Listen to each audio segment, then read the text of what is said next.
Are you stuck in a loop of overthinking, replaying the past, or worrying about the future? You're not alone. So many of us, myself included, have been there. That constant mental chatter can feel like it's taking over your life. But guess what? You don't have to live like that. Today, I'll share 5 science-backed techniques to help you calm your mind, reduce stress, and start living in the present. Stick around till the end for a special technique that changed my life. Okay, let's be real for a second. How many times have you been stuck in your head, worrying about something that might not even happen? Yeah, we've all been there, but there's a simple way to pull yourself back to the present moment. It's called grounding. Here's how it works. Pause and find 5 things you can see, 4 things you can touch, 3 things you can hear, 2 things you can smell, and 1 thing you can taste. This exercise grounds you in the present moment, stopping those racing thoughts.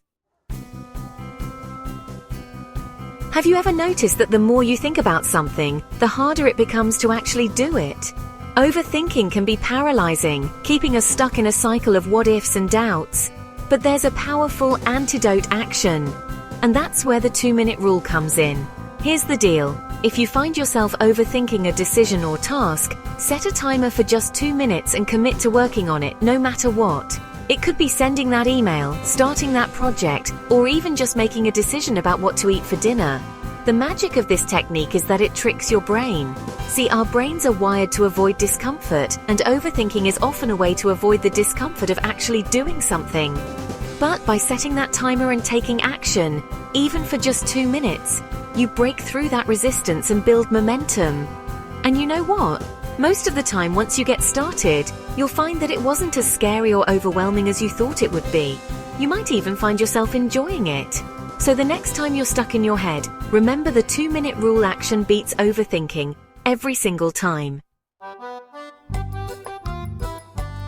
Chapter 3. Brain Dump. Release the overthinking chaos onto paper. Ever feel like your mind is a messy room full of thoughts and worries just swirling around? That's what overthinking can feel like. But what if I told you there's a way to declutter your mind and find some peace? It's called brain dumping, and it's as simple as it sounds. Here's how it works. Grab a notebook and a pen, or open up a blank document on your computer, and just start writing. Don't censor yourself. Don't worry about grammar or spelling. Just let it all out. Write down every single thought that's taking up space in your mind, no matter how big or small, silly or serious. Worried about that presentation at work? Write it down. Can't stop thinking about that argument you had with your friend? Write it down. Feeling overwhelmed by your to-do list? Write it down. The act of putting your thoughts onto paper is incredibly freeing. It's like taking all that mental clutter and dumping it somewhere else, creating space for clarity and calm. Try this before bed, when you wake up, or anytime you're feeling anxious or overwhelmed. You'll be amazed at how much lighter you feel. Chapter 4. Take control of your worries. The power of scheduled worry time. Worrying can feel like an unwelcome guest that just shows up unannounced and takes over your entire day. But what if you could control when and where those worries are allowed to visit? That's the idea behind setting a worry time. Here's the plan. Choose a specific time each day, say 7 p.m., and dedicate just 10 to 15 minutes to worrying. That's right, you have permission to worry your heart out, but only during that designated time.